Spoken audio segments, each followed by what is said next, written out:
On a écouté donc, le message du président de la République et du Premier ministre. Les attentes sont nombreuses. Donc nous allons, sous l'égide et la haute autorité du président et du Premier ministre, nous mettre immédiatement à la tâche en ce qui nous concerne donc, dans le domaine des transports, essayer de faire en sorte que le gouvernement puisse régler donc, les questions de transport. Oui, mes premiers mots, ce sont des mots de reconnaissance à l'endroit du chef de l'État et du Premier ministre qui m'ont fait l'honneur de me choisir comme ministre des infrastructures économiques. Vous savez que le président souhaite que la Côte d'Ivoire devienne émergente en 2020 et les infrastructures constituent un des éléments essentiels. Et donc nous avons pour mission de réaliser l'ensemble des infrastructures qui vont soutenir le développement économique de la Côte d'Ivoire. Le devoir nous appelle, nous devrons répondre avec efficacité très rapidement pour que l'économie ivoirienne se trouve confortée dans sa position. Un sentiment de gratitude, de reconnaissance à l'égard du président de la République, son Excellence Alassane Ouattara, du Premier ministre, M. Amadou Gon Coulibaly, pour la confiance qui a été placée en nous, pour nous confier ce nouveau portefeuille. C'est toujours la même ambition. Hier, c'était à la douane. Nous pensons avoir donné le meilleur de nous-mêmes. Aujourd'hui, c'est aux eaux et forêts. Et notre credo reste toujours le même.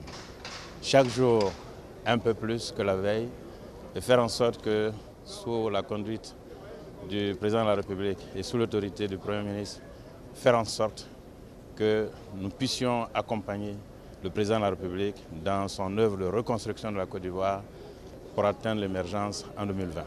Je suis honoré d'avoir eu la confiance du chef de l'État et du Premier ministre pour occuper donc, le poste de secrétaire d'État en charge donc, de l'enseignement technique et professionnel. Je voudrais dédier cette nomination à l'ensemble des jeunes de Côte d'Ivoire. C'est une lourde mission qui nous est confiée et nous ferons en sorte de ne pas décevoir. Toute ma reconnaissance et mon infinie gratitude à son Excellence, Monsieur le Président de la République, Alassane Ouattara, et également à son Premier ministre pour avoir porté leur choix sur ma modeste personne pour faire partie du premier gouvernement de la Troisième République. Qui plus est, il a plu à son Excellence, Monsieur le Président de la République et à son Premier ministre de me confier un département ministériel important, portant sur le commerce qui concerne l'ensemble des ménages en Côte d'Ivoire, portant également sur l'artisanat qui concerne des milliers d'Ivoiriens et portant sur la promotion des PME-PME. Donc il va s'agir pour nous dans les prochains jours de mettre en œuvre en fait, des plans d'action dans le cadre du programme d'action gouvernementale pour que très rapidement les Ivoiriens puissent avoir leurs conditions améliorées. Mes remerciements, ma gratitude au président de la République pour la confiance qu'il met en moi. Le président a clairement indiqué dans son discours à la nation les différentes priorités qu'il nous donnait. Il y a beaucoup de travail à faire. Je voudrais indiquer qu'au cours de cette première séance du Conseil des ministres, le président a demandé de se mettre rapidement au travail pour pouvoir faire en sorte que les problèmes qui se posent aux populations puissent être réglés de manière rapide.